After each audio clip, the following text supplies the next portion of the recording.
Boa noite a todas e a todos, boa noite a todas as pessoas, né? Com alegria e satisfação que a gente começa aqui a abertura e a conferência de abertura da segunda jornada Leitura, Educação e suas Ressonâncias. É preciso que seja dito que esse evento está sendo construído durante uma greve. Nós, servidores federais, estamos numa greve e estamos saboreando o sabor amargo da humilhação dentro de uma negociação com o governo, né? E que nós estamos construindo esse evento sem quase nenhum apoio institucional.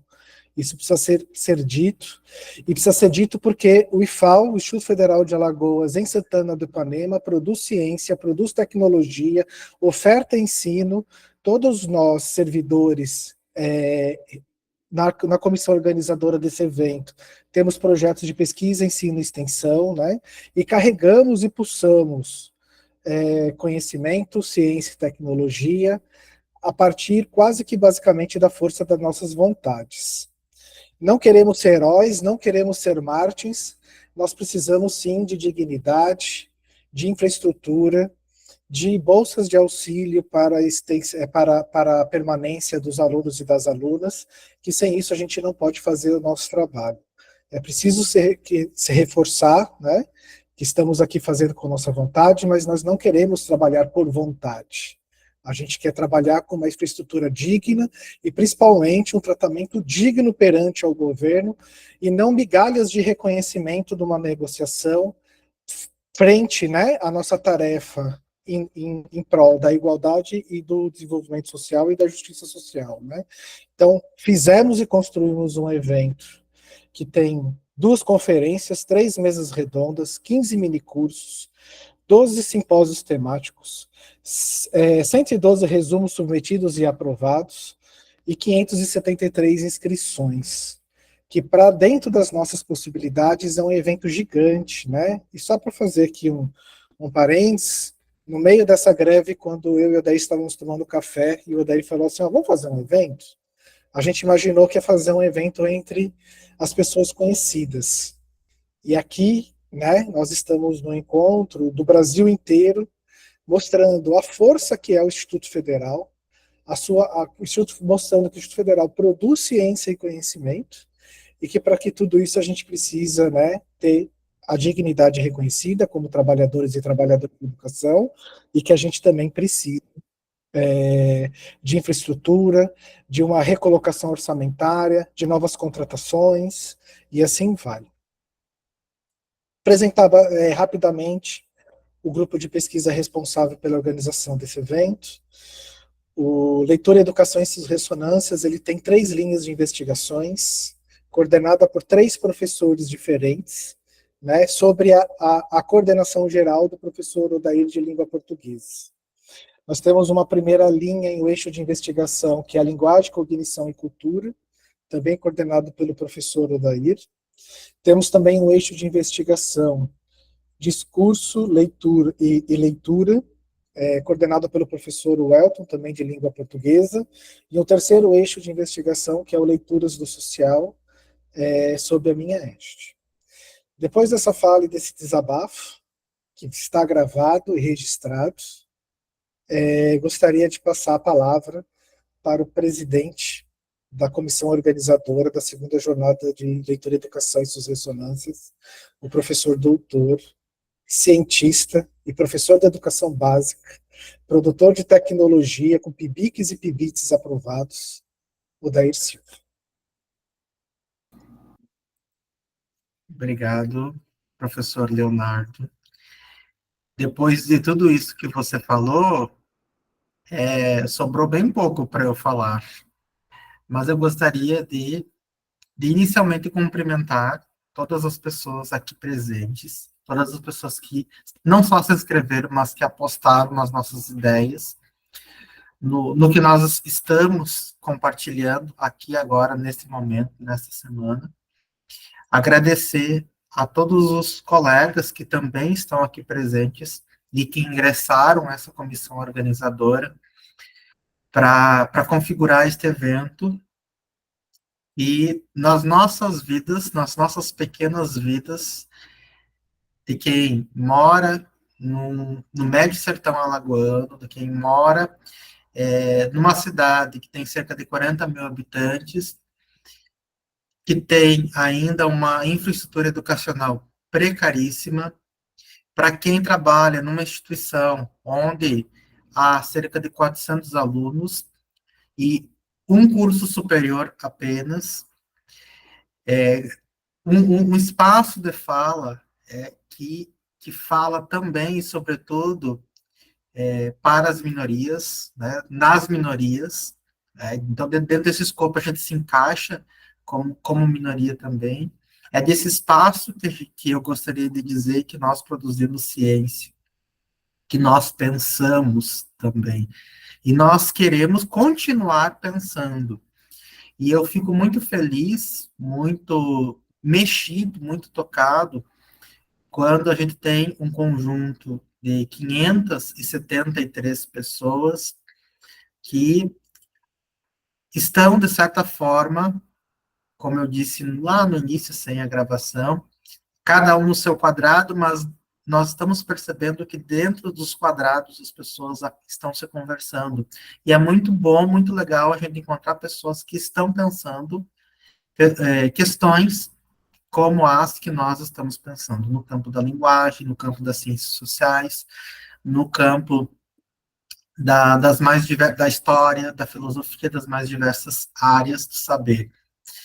E nós temos aqui pensadores, cientistas das mais diferentes regiões do, do país. Então, para mim, para nós, servidores do campo Santana do Ipanema, é uma satisfação recebê-los em nossa casa, mesmo que virtualmente, para compartilhar das nossas ideias.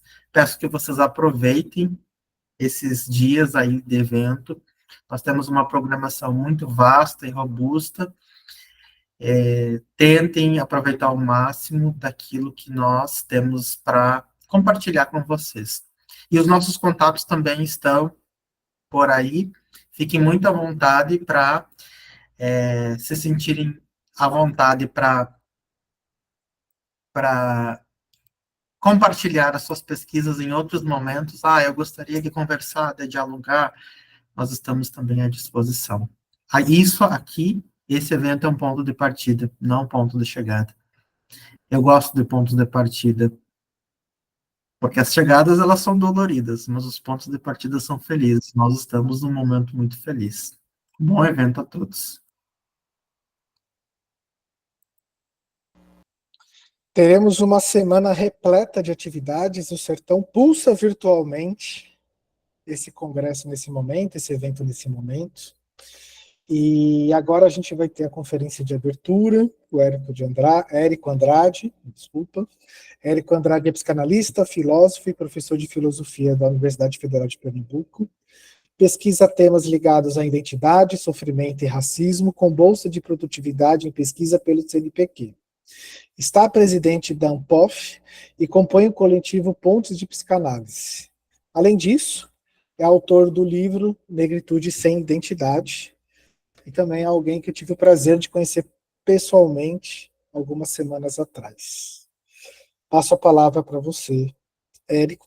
Só antes, queria... O pessoal que tiver dúvidas e colocar no chat, eu vou tentar acompanhar para depois perguntar para o nosso palestrante, e também depois a gente vai ter um momento de diálogo, que aí a gente vê, abre a mão, fala, eu fico de olho no chat, e eu vou tentar organizar esse diálogo, tá certo? A palavra está contigo, Érico. Boa noite, pessoal. Primeiramente, é uma alegria estar com vocês, ainda que virtualmente. É muito instigante ver a mobilização de vocês, o engajamento com a pesquisa e o ensino, que se manifesta nessa capacidade de organizar um evento dessa magnitude, e isso é muito poderoso. Então, primeiramente, eu acho que inicio agradecendo o convite, a oportunidade de estar com vocês, e espero que a gente possa fazer essa roda de conversa a partir de algumas considerações que eu farei, serão breves, para que a gente possa ter, de fato, uma conversa. Então, agradeço mais uma vez o convite. Como o Leonardo acabou de relatar, né, a partir do meu currículo. Eu escrevi recentemente também um livro, Negritude Sem Identidade, que é esse livro que está aqui, está à venda na internet, em várias livrarias do Brasil, em vários sites, enfim. E esse livro tem me feito viajar bastante, né? Justamente para discuti-lo. E a discussão que eu tenho feito em torno dele tem várias camadas. Uma delas envolve justamente a psicanálise, que é o motivo da palestra de hoje. Recentemente, inclusive, eu apresentei o livro, lancei e apresentei na UFRJ, na teoria psicanalítica de lá, na pós-graduação. E foi um debate muito interessante, um colega de lá leu o livro de forma bem aguda, e também me deu mais instigo ainda de pensar essa contribuição que o livro pode trazer para a psicanálise, né? E é nesse sentido que eu vou avançar um pouco a discussão hoje, para articular o conceito de negritude com o conceito de psicanálise. Para tanto, eu vou primeiramente esclarecer que, ao usar o conceito de negritude, eu estou, de alguma forma, tentando me desvencilhar do conceito de identidade racial, tal como ele foi configurado na história da filosofia e no processo de colonização.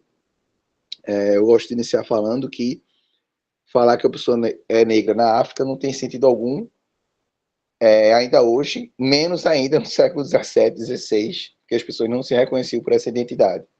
Essa identidade é uma construção colonial. E ela acontece por quê? Porque há uma importância do ponto de vista comercial, né, que vai se configurar com o avanço das navegações, e isso vai reconfigurar o mercado da época. Por quê? Porque, primeiramente, a África tem relação com a Europa há muitos séculos. Tá? Então, havia uma relação comercial da África com a Europa, e essa relação comercial, ela funcionava de forma, diríamos assim, sem que a escravidão tivesse em pauta. A escravidão tampouco é uma criação dessa relação colonial. A escravidão, como fenômeno social, ela remete a vários momentos da história do Ocidente, pelo menos, e ela tá, a própria palavra escravo, eu costumo dizer que sequer é uma palavra latina, né, ou grega, é uma palavra eslava. Então, a escravidão por guerra, a escravidão por dívida, a escravidão por várias razões, ela já existia, mas de forma muito pontual e circunscrita a certos contextos. Com a colonização e essa imensidão de territórios que passou a estar no radar do Ocidente, da Europa Ocidental, houve uma mudança que eu considero essencial para a gente entender o processo de escravidão do ponto de vista daquele que eu chamo epistemologia. Então, na primeira parte do livro, eu tento mostrar justamente como essa necessidade de uma mão de obra em larga escala para ocupar outro continente fez que, de algum modo, o conceito de raça fosse, portanto, criado. Então, esse conceito não existia. Você tem conceitos similares, você tem divisões desde Roma, né, quem é romano, quem não é romano é bárbaro, desde a Grécia, quem é ateniense, quem não é ateniense. Essas divisões territoriais, elas atravessam a história ocidental. Entretanto, o que vai se construir no seio do Ocidente com o processo de colonização é uma justificativa de ordem agora racial. Essa justificativa ela não existia. E ela se dá de que forma? Ela se dá por a necessidade de justificação de um comércio que se constitui a partir das pessoas que vão sendo escravizadas e que já eram escravizadas por várias razões, né? Já tem até tráfico de pessoas escravizadas na África subsaariana, feito pelos árabes, antes dos europeus. Mas o que aconteceu foi que os europeus eles tornaram isso um comércio, como eu dizia inicialmente. Eles tornaram isso uma espécie de indústria. Então eles começaram a incentivar guerras na África, né? E começaram a desenvolver um processo de colonização que não era de colonização não, também, mas de escravização que não era mais circunscrito a um momento específico, a situações determinadas. Era um processo agora de um comércio. E para isso você precisava de alguma forma de uma filosofia, de um discurso que se visse como lastro epistêmico para que você pudesse desumanizar a pessoa ao ponto de escravizá-la numa escala, insisto, de milhares de pessoas. É nesse contexto que a raça ela começa a surgir no discurso filosófico como uma forma de dizer que certos povos, no caso os africanos especialmente falando, seriam povos inferiores. Essas discussões que os filósofos fazem, elas surgem inicialmente justamente no contexto em que há uma discussão sobre a diferença entre as nações. Então, a diferença entre as nações ela começa a ser marcada do ponto de vista racial. E não apenas por uma perspectiva cultural ou territorial, mas do ponto de vista de uma raça.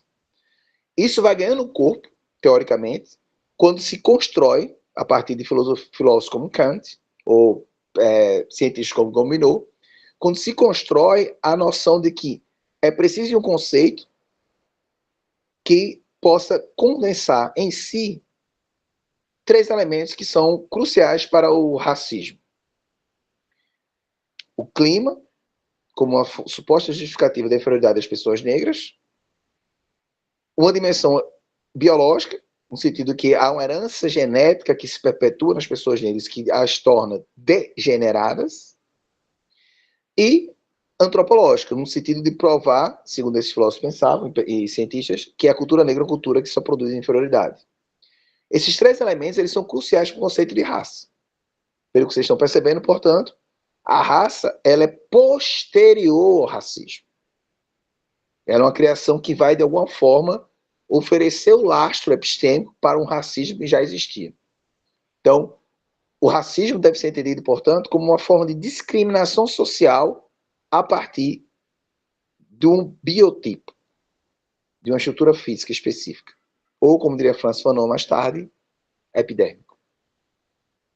Então, é nesse contexto que os filósofos e cientistas começam a construir a noção de que as pessoas negras elas são inferiores, porque elas estão no clima que é quente, que não permite estudo, né? Então, imagine aí, aqui a gente está no Nordeste, vocês no Sertão, seriam pessoas que seriam inaptas para reflexão por causa do calor, né? Enfim, que seria impossível pensar. Por outro lado, há também uma dimensão biológica que projeta essas pessoas para uma situação de uma herança genética que não as permite sair dessa condição de negritude. Elas serão atravessadas por essa marca genética. De negritude não, de negro. Né?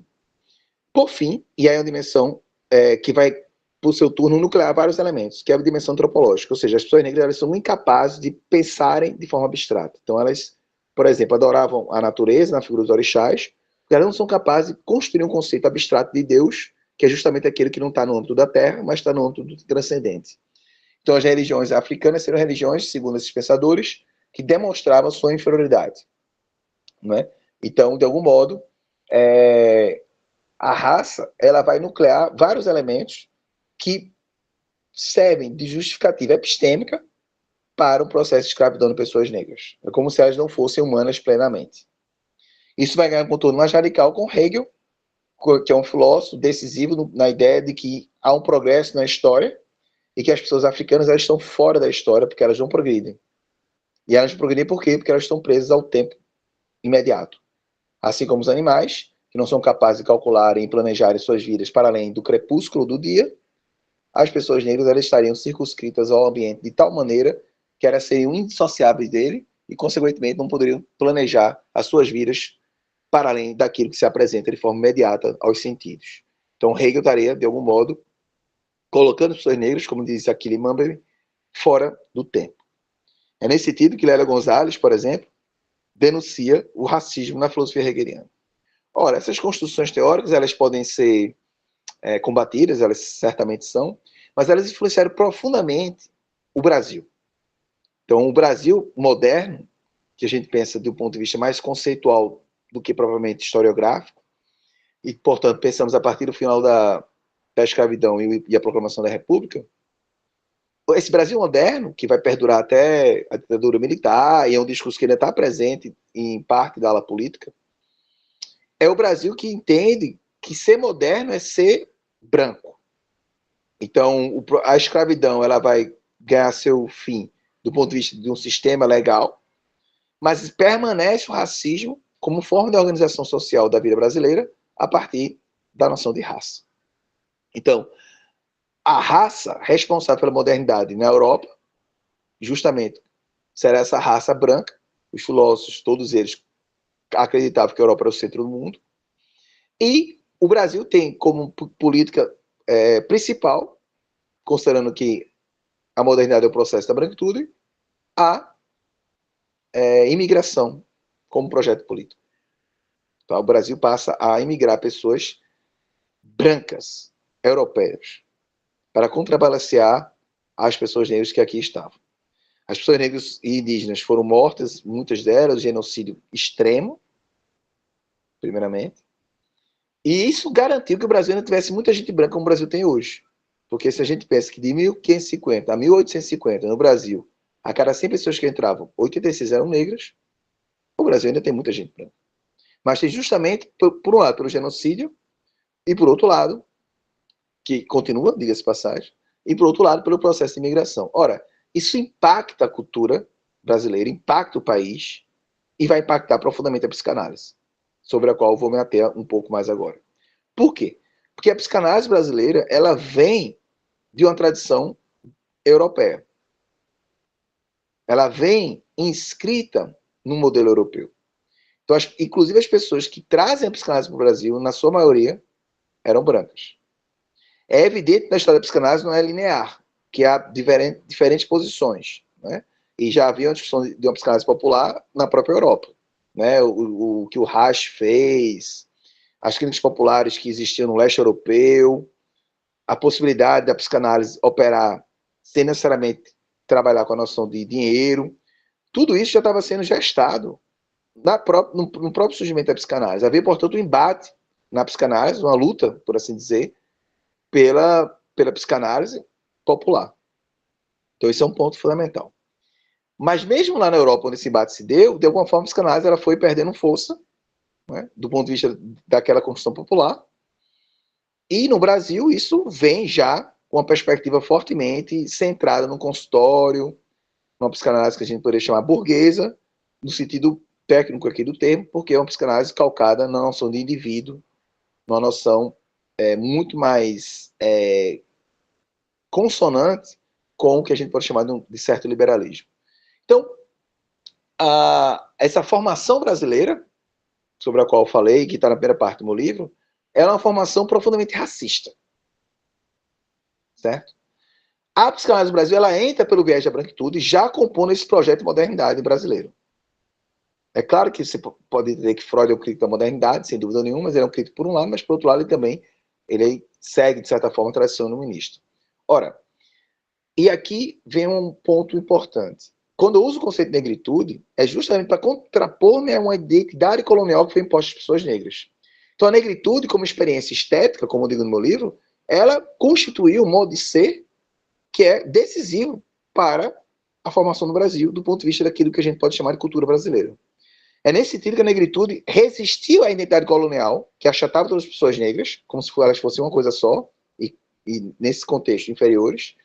A negritude é um contraponto que eu coloco no meu livro, no sentido de dizer que a experiência coletiva desse corpo negro é uma experiência que marca a própria construção da cultura brasileira, se a gente pensa que as grandes expressões culturais do Brasil elas são expressões comunitárias, como samba de roda, coco de roda, ciranda de roda, e como digo sempre, a pomba é a pomba que gira. Então, e por que a circunferência? Né? Porque o círculo? Porque no círculo ninguém é central. O centro é equidistante a todos os pontos, ou seja, todas as pessoas compõem aquilo que pode se constituir como uma experiência mesma daquela figura geométrica. Então, a negritude é essa experiência da coletividade, e que produziu a cultura brasileira, como eu acabei de citar, vários ritmos musicais, a capoeira de roda, enfim, vários elementos da cultura que se apresentam como essa experiência coletiva. Ora, então, a partir daí a gente tem um conceito de negritude que não é um conceito de identidade colonial. É o conceito de negritude com o qual eu opero justamente no meu livro, Negritude Sem Identidade. Então, a não ter identidade significa justamente dizer que não estou subjugado à construção colonial que nos colocou como inferiores. Essa construção é identitária. E ela é debitária, por seu turno, do identitarismo branco, que é o identitarismo europeu, que funda a noção de raça. Então, o projeto da branquitude é um projeto identitário e é ele que cria a noção de raça. Em outras palavras, a branquitude ela é anterior à própria construção da raça. Esse é um ponto importante. Tá bom? E a branquitude se entendia como raça, uma raça superior. Tá?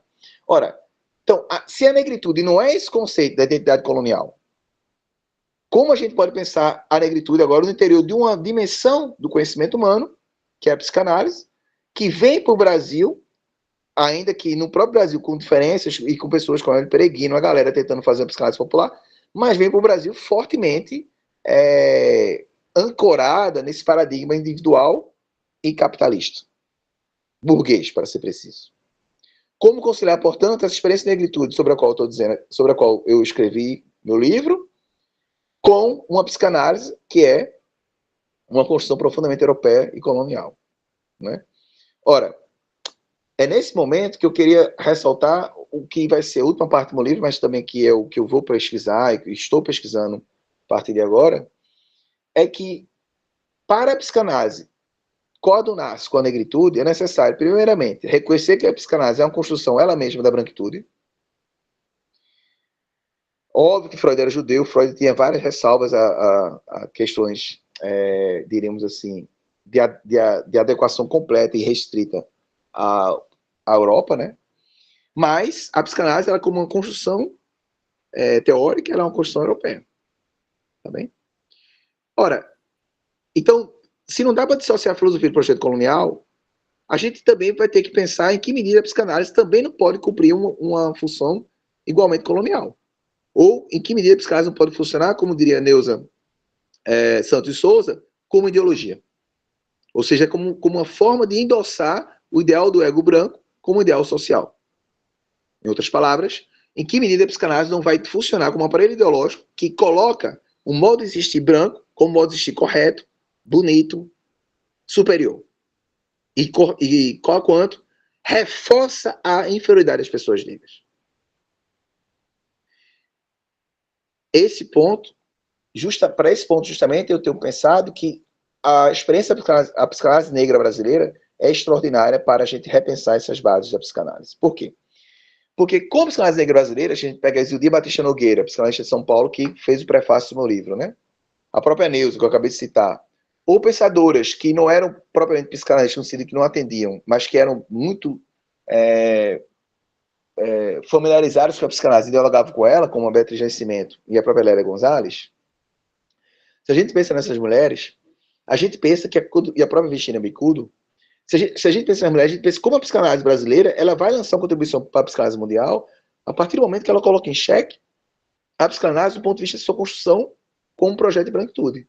Então, essa psicanálise negra brasileira, ela de alguma forma vai construir um contraponto à psicanálise, tal como ela é estabelecida, e esse contraponto é de ordem racial. É nesse sentido que a gente pode pensar, por exemplo, que a Zildia escreve um texto cujo título é Acordo Inconsciente. É nesse sentido que a gente pode pensar que a Neuza Santos Souza vai escrever uma obra, Tornar-se Negro, na qual ela vai denunciar o ideal do ego branco como ideal que regula a vida social. E é nesse sentido que o meu trabalho é uma continuação do trabalho dessas mulheres. Por quê? Porque o meu trabalho é justamente mostrar que sem uma reforma daquilo que está na base da psicanálise, a gente não tem um atendimento, ou mais precisamente falando, uma escuta plena das pessoas negras. E essa reforma passa por a própria compreensão do que é ser psicanalista. Escrevi um texto na revista Ágora do Rio, aliás, da Tempo Psicanalítico, em que eu vou falar justamente de que para me tornar um psicanalista negro, eu precisei primeiro reconhecer que na psicanálise há certos limites. Como, por exemplo, colocar de forma absoluta a centralização do complexo de Édipo como mecanismo de explicação das subjetividades. Ora, a minha clínica com pessoas negras e minhas reflexões, tanto teóricas quanto práticas, tem mostrado que, muitas vezes, o que acomete as subjetividades negras não é um Édipo, por exemplo, ou outras construções da psicanálise ocidental, mas são muito mais questões ligadas à dimensão do racismo, no sentido que a raça ela é anterior à própria chegada do corpo à clínica. É essa raça que modela essas subjetividades. Essa raça, claro, pensada na dimensão colonial. Então, de algum modo, o meu ponto é que, para ter uma psicanálise que dialoga com a negritude, é preciso que a gente, de alguma forma, racialize a psicanálise, no sentido de mostrar que ela é um projeto, por um lado, da branquitude, e, por outro lado, para que ela possa ser um projeto diremos assim, de dimensão suficientemente ampla para poder escutar pessoas negras, é necessário que ela reconheça, de alguma forma, que a raça atravessa as subjetividades negras independente do desejo dessas subjetividades. Em outras palavras, a raça, ela estrutura o modo como se organiza subjetivamente as pessoas negras. Isso, contudo, não pode nos levar à tese derrotista, se eu poderia dizer esse termo, de que não há saída. Ou ainda, de que a pessoa negra se reduz ao racismo que sofre. Ora, meu livro, justamente apontando na direção que uma forma de combater o racismo é reconhecendo as pessoas negras e elas mesmas se reconhecerem naquilo que é da sua singularidade. Então, o racismo não roubou pouca coisa, não. Ele roubou também a própria singularidade das pessoas negras. Então, uma psicanálise, para ela ser suficientemente capaz de abarcar a negritude, é preciso que ela, por um lado, entenda que há um domínio da branquitude no que diz respeito à própria construção da psicanálise, e, por outro lado, que ela entenda que a negritude é uma expressão estética e que é capaz de remodelar a psicanálise quando exige que a psicanálise não apenas se racialize como branca, mas que ela também leve em consideração que, no que diz respeito ao sofrimento das pessoas negras, ela não pode operar com os mesmos paradigmas que operava na Viena de Freud. É necessário que ela tenha um terreno, e esse terreno se chama Brasil. Então era mais isso para trazer uma conversinha inicial, e a gente abre a conversa. Eu vi que tem várias perguntas chegando, mas obviamente eu não consigo lê-las e falar. Então vocês podem trazer as perguntas e a gente vai batendo um papo.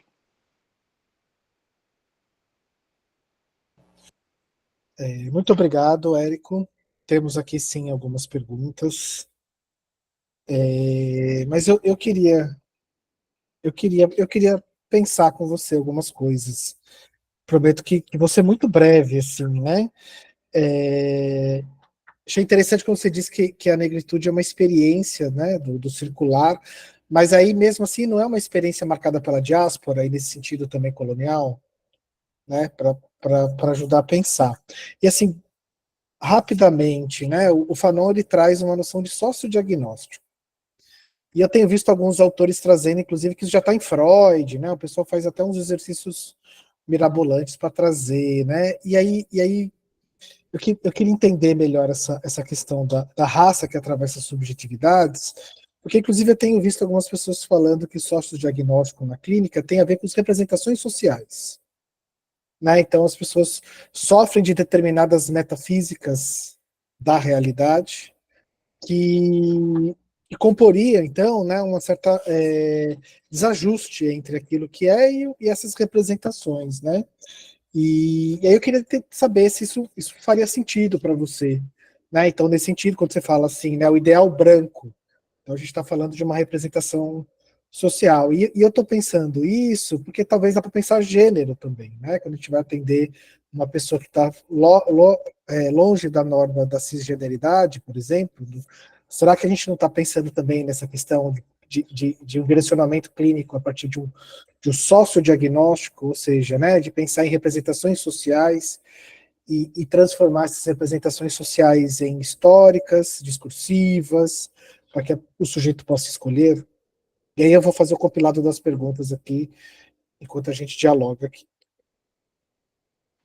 Eu acho que o conceito de sociogênese Fanon, acho que ele é muito circunscrito à compreensão de que não dá para dissociar, do ponto de vista social, raça de colonização. Então, eu acho que para o Fanon, não se trata de uma espécie de construção de diagnóstico a partir de elementos sociais. Eu acho que o Fanon, com o conceito de sociogênese, ele quer mostrar que há um limite epistêmico do que diz respeito ao projeto de psicanálise ocidental. Eu acho que o conceito de sociogênese ele não funciona como uma espécie de mola propulsora para estabelecimento de diagnósticos sociais. Não, acho que o conceito de sociogênese é muito mais uma espécie de construção teórica para mostrar os limites epistêmicos de uma escuta universal, tal como ela é pensada a partir da psicanálise. Então, acho que o conceito de Fanon é muito mais um conceito que aponta para uma desconstrução do que para uma construção. E é nesse contexto que é importante notar que o conceito de negritude é um conceito que poderíamos usar a expressão, talvez de forma mais correta, contra-colonial. Por que contra-colonial? Porque ele é um conceito que mostra como a negritude se resistiu aos processos de identificação construídos pela branquitude. Então, é um conceito que se põe na dimensão contra-colonial. O conceito de negro, sim, é uma construção colonial. E o conceito de negritude é diferente. E do ponto de vista da diáspora, é importante notar que a negritude era uma experiência também circunscrita ao lugar e ao território no qual estamos. Então, eu me feri à tradição construída pela Beatriz Nascimento, conforme a qual o meu terreno, o meu território sou eu também. Então, o meu território é o Brasil. Isso não quer dizer que a minha experiência de negritude não possa, de alguma forma, tangenciar ou ter elementos em comum com a experiência da negritude na América Caribenha, ou mesmo nos Estados Unidos, ou em outros lugares para os quais as pessoas negras foram traficadas. Mas a minha experiência é muito enraizada naquela experiência de ser Brasil, que é essa mistura, que, enfim, tudo isso que a gente conhece. Mas isso não me deixa de me reconhecer como uma pessoa que tem uma experiência de negritude.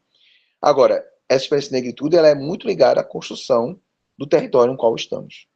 Então, acho que não dá para pensar negritude de forma abstrata, para além do território, como se fosse uma diáspora, fosse uma coisa só, todo mundo fosse uma coisa só. Então, essa experiência de universalização e de desterritorialização do corpo são experiências de ordem colonial, segundo eu penso. Então, acho que toda a construção contra-colonial ela tem que ser enraizada justamente no chão. Né? Como diz o ditado indígena, né? A cabeça pensa onde os pés pisam. Bom, abrindo a roda, temos aqui uma questão do Hugo Lopes da Silva. Érico, achamos ainda hoje locais que mantêm algumas pessoas em trabalho análogo à escravidão. Isso seria herança de uma cultura opressora? Temos mais aqui, só um instantinho, que a gente faz uma rodada. Depois gostaria que você falasse sobre a entrada da psicanálise no Brasil. Escreveu 2 pontos. Psicanálise barra dinheiro. Dinheiro como fetiche. E aí complementou. Estava esperando a Virginia Bicudo. E aí, para finalizar essa rodada de 3 questões, né, tem aqui o professor Romildo, do campus também Santana do Ipanema, professor de língua portuguesa. Fico pensando aqui sobre como as redes sociais impactam nesse esvaziamento da identidade. Com relação das primeiras questões, né, a psicanálise brasileira, como está tentando mostrar, ela teve Júlio Moreira, lá na Bahia, chegou a trazer algumas questões de psicanálise, né, para o Brasil. Mas, assim, a psicanálise, ela vai, tirando a Virginia Bicudo, como também ela trouxe, né, Virginia Bicudo traz essa dimensão da psicanálise, traz as discussões já, é uma mulher negra, né, o Juliano também. Mas, assim, majoritariamente, a psicanálise brasileira, ela vem por essa tradição europeia. Então, o Brasil pagou algumas pessoas para ir para fazer a formação na Europa. Tá? E nessa volta, você vai ter na psicanálise brasileira uma divergência. Você vai ter na psicanálise brasileira pessoas sempre ligadas a uma postura que nós poderíamos chamar, em linhas gerais, progressista. Postura essa que vai desembocar numa psicanálise feita para além do consultório. Não é uma psicanálise dos coletivos de psicanálise que fazem hoje, tá? Essa é outra história. Mas é uma psicanálise que é, de alguma forma, precursora da ideia de que a psicanálise não se resume ao consultório. Né? Então, aí você vai ter os trabalhos do Hélio Peregrino, do Breuder depois, ou seja, psicanálises que vão agora para a rua, vão para outros espaços que não são espaços do território. Do consultório, que é um território próprio da burguesia. Então, esse é um ponto importante. Você tem essas construções na psicanálise brasileira feitas. Tá? Então, não há uma única história da psicanálise, há uma disputa. Você tem psicanalistas que apoiavam a ditadura militar, tem psicanalistas que denunciavam as entidades de psicanálise que apoiavam a ditadura. Então, a própria psicanálise brasileira era uma psicanálise feita a partir de uma divisão. Acho que isso é um ponto fundamental. Não há uma história da psicanálise brasileira linear. Ela é diversa, plural. Tá? Agora, do ponto de vista social, ou seja, aquilo que vai vigorar, são instituições de psicanálise que não se comprometeram com essas discussões sociais, especialmente com essa discussão de raça. Basta ver a cor das pessoas que estão nas instituições de psicanálise. Quando eu escrevi um texto para a Folha de São Paulo, que já agora lá se vão 2 anos e meio, sobre democratização da psicanálise, que foi um texto que repercutiu fortemente no Brasil, só hoje, de pouco tempo para cá, que algumas instituições estão assumindo cotas. E algumas outras sequer têm cotas até hoje. Que é um mínimo. Um mínimo. Não é nada, isso é um mínimo. Então, essa falta de constrangimento diante do fato das instituições de psicanálise serem brancas é uma herança colonial. Ou seja, você não se constranger com isso é uma herança colonial. E isso se aplica também aos corpos que não são cis, né? Então, a falta desses corpos, dessas pessoas, nesses espaços, é a demonstração que esses espaços eles, no mínimo, se omitem diante da desigualdade que eles, de alguma forma, terminam reproduzindo ao não se implicarem com ela do ponto de vista da mudança. Então, esse é um ponto fundamental, né, para a gente conversar. Então, de algum modo, a psicanálise tem essa abertura. A identidade, com relação à internet, a internet é o produtor de identidades, na verdade. Né? Você, hoje em dia, tem pessoas que se identificam na bio, mini bio lá do Instagram, do Twitter, o que for, ou Facebook, colocam lá, não, que eu sou TDAH, que eu sou isso, que eu sou aquilo. Ou seja, as identidades, elas são uma espécie de cardápio hoje no sistema neoliberal, que você pega uma delas e toma para si. Então, o projeto de identificação, eu insisto, é um projeto colonial. O projeto identitário é um projeto da branquitude. O identitarismo é um projeto da colonização. É um projeto da modernidade. Então, na verdade, o que eu vejo no mundo é uma proliferação de identidades sendo construídas a partir da noção de diagnóstico. Né?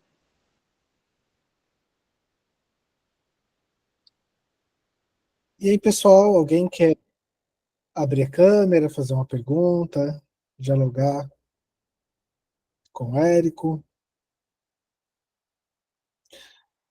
Pode falar, Romildo, enquanto eu vou acompanhando as perguntas no chat. Boa noite, professor Érico. Boa noite a todos e a todas. Eu fiz nessa pergunta aí sobre a questão da identidade, né, que eu percebo assim um certo esvaziamento, principalmente os mais jovens, no sentido de que é como se eles negassem para que, de certo modo, tivesse uma aceitação, sabe, sobre aquele grupo que é dominante e tal, alguns estereótipos, e meninos e meninas que têm dúvidas em relação a dizer, não, eu não sou negro, eu sou pardo, por exemplo, né, insistir nisso, né, e negar, e outras questões, por exemplo, né, e aí a pessoa vê como alguns grupos, né, até mídia, né, música e tal, acaba meio que criando um funil, sei lá, vai cercando e colocando um modelo padrão, né? E eles ficam tentando buscar essa inserção de algum modo, né? E isso faz com que eles esqueçam essas questões aí de identidade. É mais ou menos nesse sentido. E aí eu gostei demais. Estou gostando bastante aqui dos pontos e anotando tudo e aprendendo bastante. Mas é nesse sentido, sabe, professor Érico? Desse esvaziamento que eu tenho percebido, principalmente por parte dos jovens. Não que aconteça também com os mais velhos, mas assim, nas redes sociais a pessoa vê muito, sabe, essa questão. Chamado de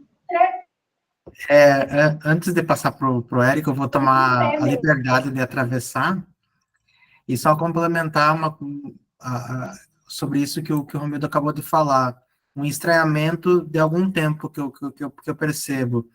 Algumas pessoas, por exemplo, que eu conhecia só no virtual, a gente teve ali a fase da pandemia, onde a gente só via os alunos por fotos, pelo totem, e depois a gente volta ao presencial e a gente, então, reencontra algumas pessoas e conhece outras. E aí eu levei, assim, muitos sustos, porque a pessoa que era do totem, né, da rede, era uma, e a né, do cotidiano outra. E aí o meu susto e o meu estranhamento se dá principalmente pelo fato eu coloquei aqui a palavra, né, que me fugiu, dos filtros, né, o filtro do celular, o filtro das redes, né, e eu falo da tentativa do branqueamento, das pessoas serem mais brancas, né, ou parecerem mais brancas. Talvez isso tenha um pouco de relação com o que o Romildo acabou de falar. Ou não sei, né, se a minha percepção está distorcida também.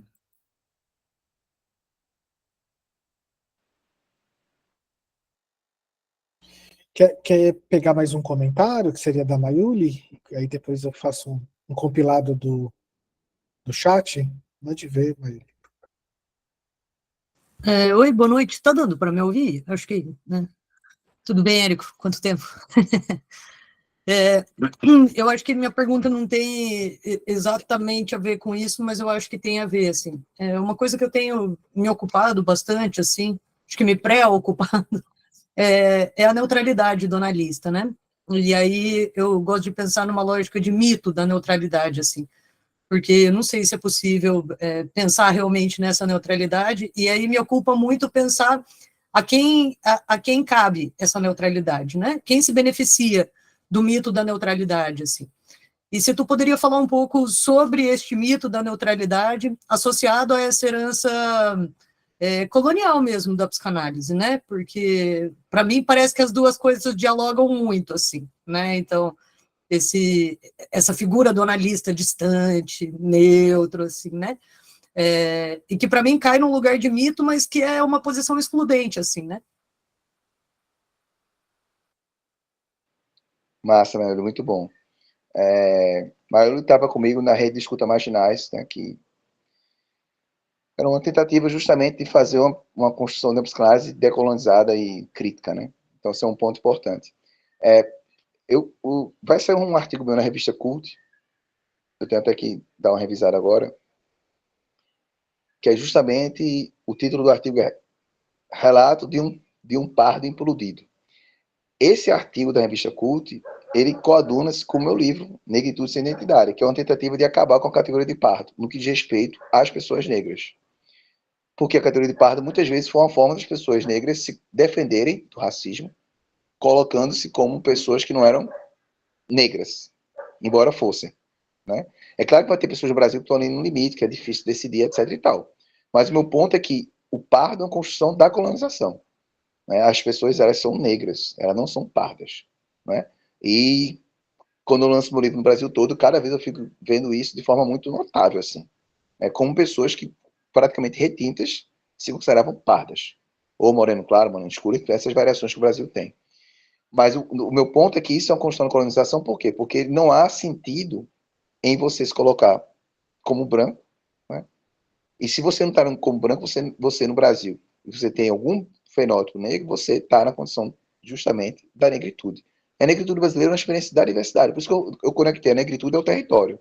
No território Brasil, a negritude, ela é uma negritude que tem um atravessamento indígena em alguma medida, tem um atravessamento de pessoas brancas também. Então essa negritude é uma experiência brasileira, e por isso que ela é feita da forma como a gente é. Tá? Ela não é uma experiência que poderia ser, de alguma forma, espelhada em outra experiência de outro país, no sentido de uma simetria perfeita. Não. Essa experiência brasileira é uma experiência dessa diversidade. Então, esse é um ponto fundamental. Nas redes sociais, enfim, né, há, na verdade, eu poderia dizer, talvez, uma espécie de esvaziamento político do debate. Porque uma coisa que eu tenho trabalhado é justamente dizer o seguinte: olha, que o Brasil é mestiço, isso é óbvio, mas isso é óbvio para qualquer lugar do mundo. Qualquer lugar do mundo é mestiço. Não existe ninguém puro. Isso é uma fantasia fascista, né? E nazista.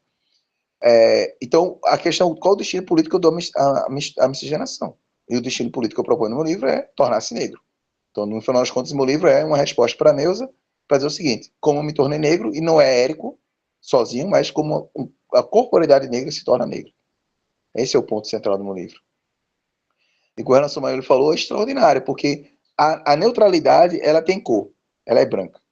Então, é fundamental perceber que o discurso da neutralidade, ele sustenta a universalidade que é da branquitude. Essa neutralidade que autorizaria um psicanalista branco a atender uma pessoa negra sem tocar em questões raciais. É em nome dessa neutralidade. Então, essa neutralidade, ela tem cor e ela é um projeto. É um projeto político. Um projeto político colonial. Então, quando eu estou dizendo isso, é para que a gente entenda que não dá para dissociar a clínica psicanalítica da militância. Se a gente entende a militância nos termos que Sueli Carneiro traz.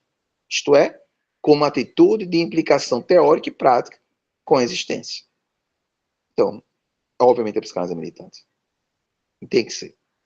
Eu não posso atender uma pessoa negra desconsiderando as questões raciais. Tanto dela, e se eu for uma pessoa branca, minha. Quando a gente fala dessas questões, não é para projetá-las apenas na pessoa negra como se ela tivesse que resolver o BO da vida dela. Não, é entender que as pessoas brancas, elas também têm que se entenderem como racializadas. É um movimento dialético e duplo. Tanto as pessoas brancas quanto as pessoas negras devem se reconhecer como tais, ou seja, de alguma forma tornar-se branco também. Tornar-se branco no sentido de reconhecer os privilégios e um tornar-se negro no sentido de reconhecer a potência que a negritude tem, que é justamente essa, de combater o racismo sem precisar de subterfúgio como categoria de pardo, mas a partir da própria experiência estética de um corpo que um corpo que existe e resiste ao mesmo tempo no mesmo momento.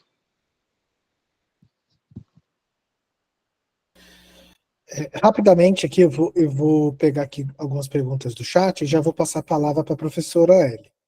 Henrique Moura, boa noite. Gostaria de saber sobre colonialismo mental, onde temos a nossa identidade nacional suprimida. O professor Romildo, novamente, né, eu acho que tem relação com a pergunta anterior, porque ele fala assim, se possível, comente um pouco sobre o mito da democracia racial e como isso sustenta outras ideias defendidas por grupos ditos conservadores, inclusive sustentando a negação da dívida histórica, das políticas afirmativas e as cotas. E aí, pegando a última, antes da fala da Ellen, né, Francisco Souza, identidades como cardápio, você acha contraditório? Por exemplo, identidades surdas tendo a língua, a Libras, né, a língua brasileira de sinais, como identificação de cultura e identidade. Aí coloca espaço para outra palestra, né? Você acha identidade como cardápio contraditório. Aí eu vou passar a palavra para a professora Ellen, e aí você responde esse bloco, por gentileza.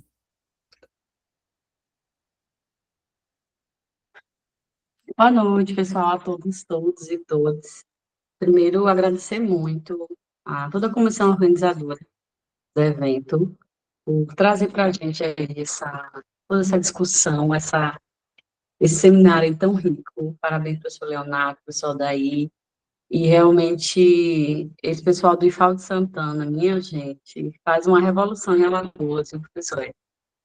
E somada aí a professora Daniele, que também é de Maceió, tem feito um trabalho incrível no nosso instituto, e gratidão, tá, por abrir esse espaço, por trazer tão boas falas e proporcionar também essa troca, né, de experiência tão boa. E fico muito feliz com a fala do professor Érico e pela representatividade toda dele. O Érico, está, né, presidente da nossa ANPOF, que é uma das associações de pesquisa aí mais, de fato, que produz pesquisa, né, de bastante qualidade em todo o país, e eu me sinto muito representada sob a presidência do ECO. Eu saí, né, da licenciatura de filosofia no ano de 2006, então já passei aí por algumas presidências, né, de associação, e assim, me deixa muito alegre o ECO estar nessa presidência pela representatividade, pela pessoa que ele é, que representa muito bem essa associação que, por vezes, me angustiava pelo centralismo, né, elitista, baseada aí numa cultura da filosofia voltada basicamente para o estudo dos europeus. Né? Toda a minha formação, professor, como nesse sentido mesmo, de estudar basicamente toda essa cultura aí, toda a filosofia europeia. Eu confesso que eu estou aqui para fazer comentários bem esparsos, que eu estou como uma curiosa, para entender muito mais sobre essa discussão tão pertinente, tão necessária nesses dias, que a gente precisa cada vez mais estar abordando realmente, né? E a psicanálise realmente ela passou assim batido da minha formação de filosofia, né? Tanto em mestrado e doutorado foi basicamente uma linha mais pragmática de ensino de filosofia. Mas, assim, sempre há tempo para a gente repensar algumas questões. Tenho me interessado em começar, de fato, a estudar psicanálise. Fiquei muito curiosa com essa explanação, nessa relação entre psicanálise e negritude. E é claro que quando a gente ouve algo bastante interessante, a gente começa num processo mental meio que consciente, até abrir diversas janelas de outras leituras que nós já fizemos anteriormente, que possam se conectar, né, com aquilo que foi dito. E eu sei também o quanto às vezes é desagradável, né, professores, o quanto que a gente está dentro de um determinado paradigma, falando de um paradigma teórico que vem fulano, beltrano e cicrano, falando, tá, mas e fulano? E não foi citado aquilo e aquilo outro, e deixa a gente bem desconcertado. Mas, me desculpe, mas quem me ocorreu à mente foi o Stuart Hall, né, quando ele vai falar das identidades, e do quanto que na contemporaneidade, essas identidades, elas estão cada vez mais fluidas e diluídas.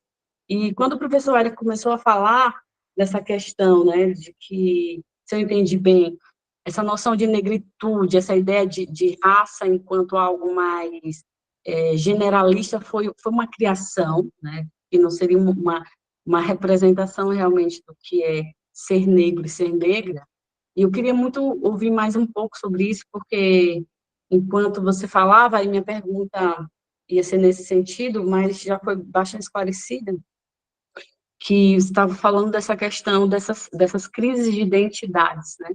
Do quanto que é importante, sim, aí eu tinha entendido que não, esse resgate dessa identidade, quem eu sou, qual é o meu lugar de fala, né? E isso vai fazer uma diferença muito grande, né? Em como que a gente entende realmente isso aí. E eu queria saber mais um pouquinho, eu fiquei bastante curiosa nessa cutucada que o professor Érico deu, com relação aí a essa onda muito grande que a gente tem hoje de formular nossas identidades a partir de alguns diagnósticos, né? Eu sou isso, e como isso tem se proliferado de uma forma bastante interessante, a meu ver, né? Que é uma forma também de se entender, entender alguns processos, como é que a gente funciona, se aceitar e se respeitar, mas em como que essa onda aí, vamos dizer, né, diagnóstico, que eu acho que é muito salutar no sentido de que hoje em dia é muito mais fácil e acessível a gente ter, de fato, elementos, né, testes suficientes para a gente, de fato, conseguir chegar a determinados diagnósticos. Mas em como que isso você acha que pode ser prejudicial para a nossa identidade? Né? Então, basicamente isso, agradeço. E, mais uma vez, obrigada, né, professor Érico e todos os organizadores e as organizadoras. Isso está muito bom.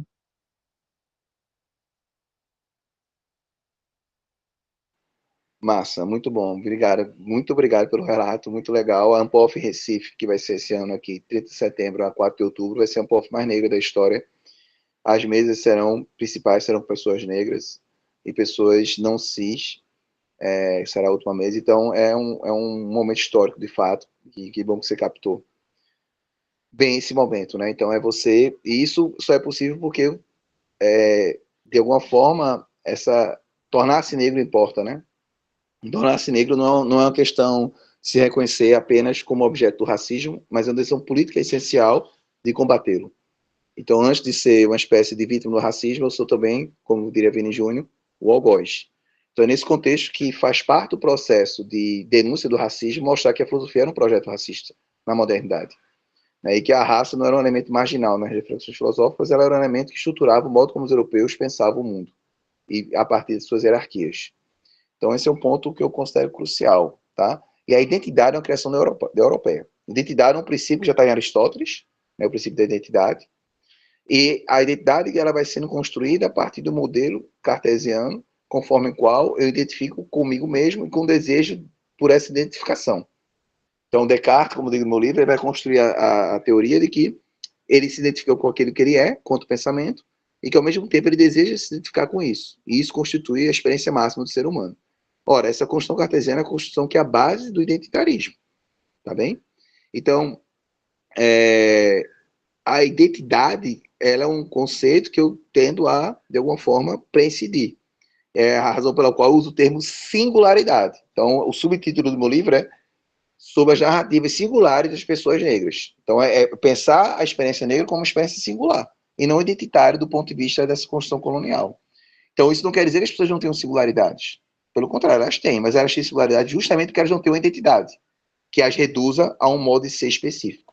Então, nesse contexto que eu estou me posicionando de forma contracolonial com o conceito de identidade. Uma experiência quilombola é uma experiência, você pode dizer uma experiência identitária, se quiser usar o termo, não tem problema. Mas a experiência quilombola é uma experiência de negritude. Tá? E a negritude não é algo que a gente pode definir, mas é algo que é do âmbito de uma experiência. Daí usar o termo estético, ou seja, a gente sente. Como diz a música da Nação Zumbi, de Malungo para Malungo, né? Lembrando que Malungo era aquelas pessoas que estavam no mesmo barco, no navio negreiro. Então, é uma experiência que se sente. Ela não precisa ser definida nos termos que a colonização propôs. Então, esse é o ponto. Com relação à questão do diagnóstico e da colonização mental, como foi colocado, o diagnóstico, ele tem é isso que é importante, né? O diagnóstico ele tem uma dimensão na política pública. Você precisa que as pessoas tomem remédios, etc. e tal. Na psiquiatria, você precisa de diagnóstico para poder manipular os remédios. Mas isso não confere uma compreensão da subjetividade ou da singularidade das pessoas diagnosticadas. Certo? Em outras palavras, diagnóstico não é identidade. Diagnóstico é uma condição que pode ter uma serventia psiquiátrica, ok, mas diagnóstico não pode ser entendido como uma espécie de identificação.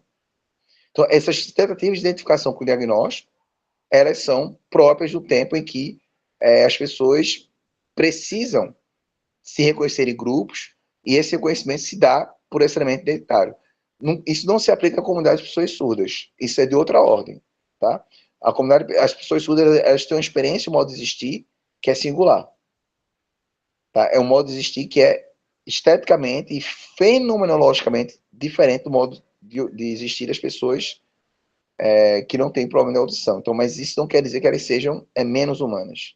O que é uma identidade que as inferiores. Elas têm uma experiência de humanidade um pouco diferente da nossa, mas elas são singulares por isso, e não humanas ou inferiores. Tá?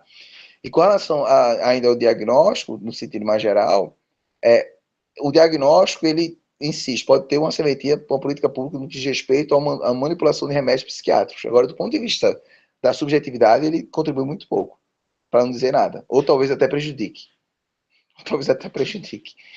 Porque justamente o meu ponto é que a gente tem que pensar que a análise era um processo que não vai levar a gente a uma espécie de cura, no sentido que vão resolver um problema específico.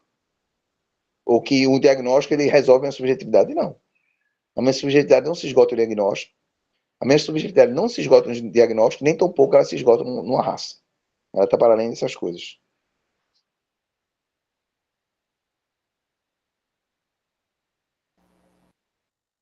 Daniele? Boa noite, gente.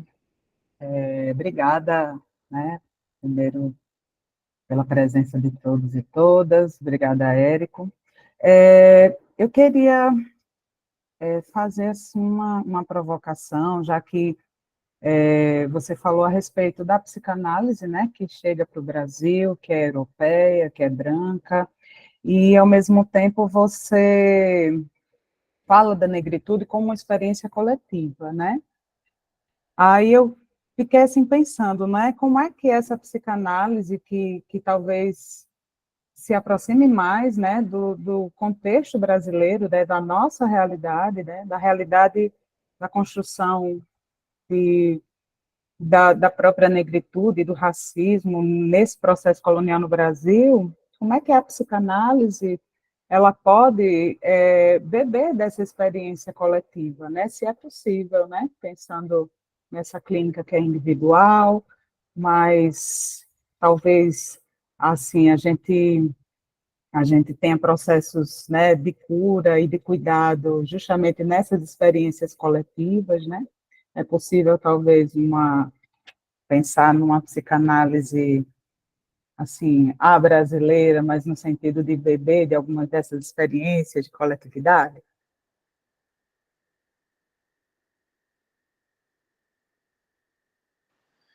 Ótimo, Daniela. Eu acho que certamente. Eu acho que a gente pode pensar uma psicanálise brasileira a partir da experiência comunitária. Então, os coletivos de psicanálise, eles podem, de algum modo, eu gosto da expressão que estou usando ultimamente, né? Remudar, né? Remudar no sentido de colocar uma muda novamente e, ao mesmo tempo, de mudar outra vez. Então, nesse contexto, eu acho que a psicanálise brasileira pode ser pensada a partir da experiência coletiva. E talvez isso seja próprio do Brasil. Né? Talvez a gente pense que a contribuição que a psicanálise brasileira pode dar para a psicanálise mundial seja justamente a partir dessa experiência da negritude, que é uma experiência, como eu dizia no início da conversa, radicalmente comunitária. Então talvez seja a hora da gente pensar que os coletivos de psicanálise podem ser esse lugar justamente da construção de uma psicanálise comunitária. Não apenas uma psicanálise feita de maneira popular, como já foi feita na história, como eu dizia para vocês, não apenas uma espécie de psicanálise que não tem o dinheiro como moeda corrente, que isso também já existiu, mas uma psicanálise que é feita a partir de uma experiência coletiva, de um analista coletivo e não mais de um analista individual. Então, isso aí sim, eu acho que é a ruptura epistêmica com a tradição europeia e que pode ser uma contribuição do Brasil para a psicanálise mundial.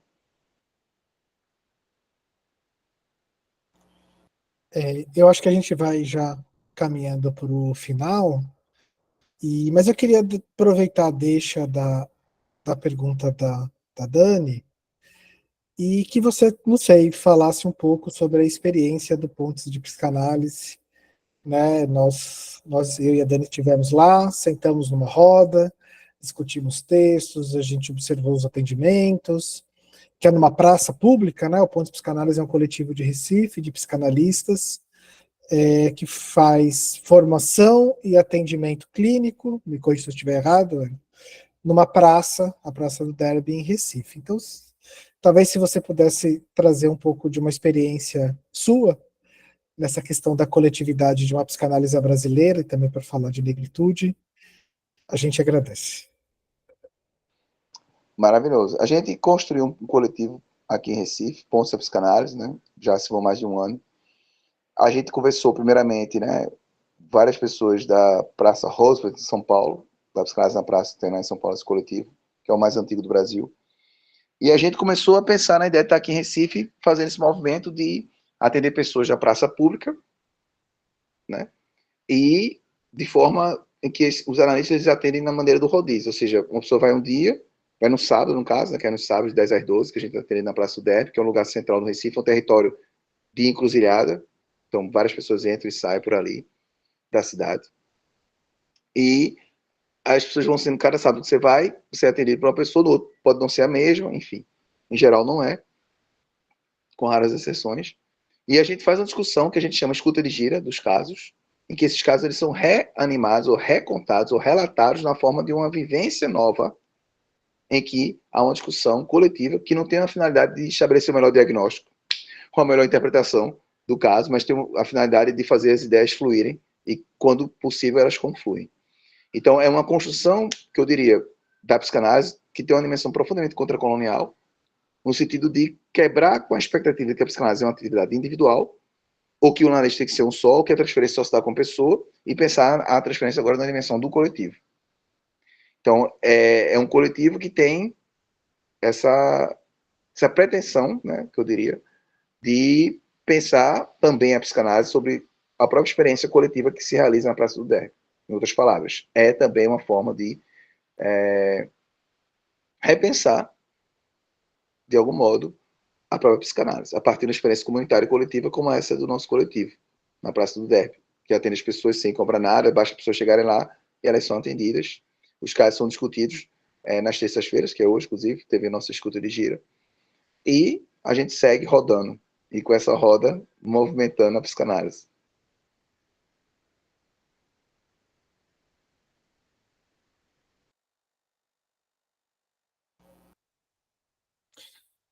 Professor Odair, você quer fazer o fechamento não sei se você está aí, que você está com a câmera desligada, o fechamento dessa atividade?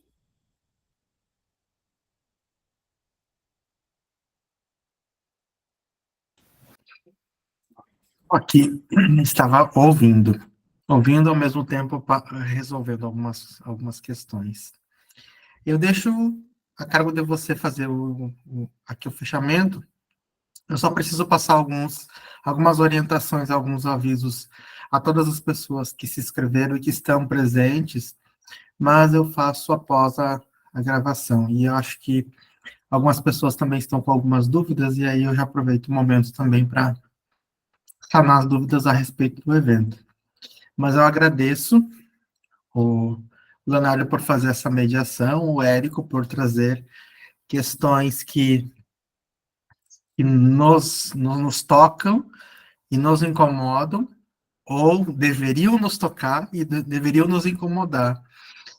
E apesar de, como boa parte das pessoas aqui eu não sou leigo na psicanálise, mas tenho uma simpatia enorme. E a tua fala, ela só faz crescer a vontade em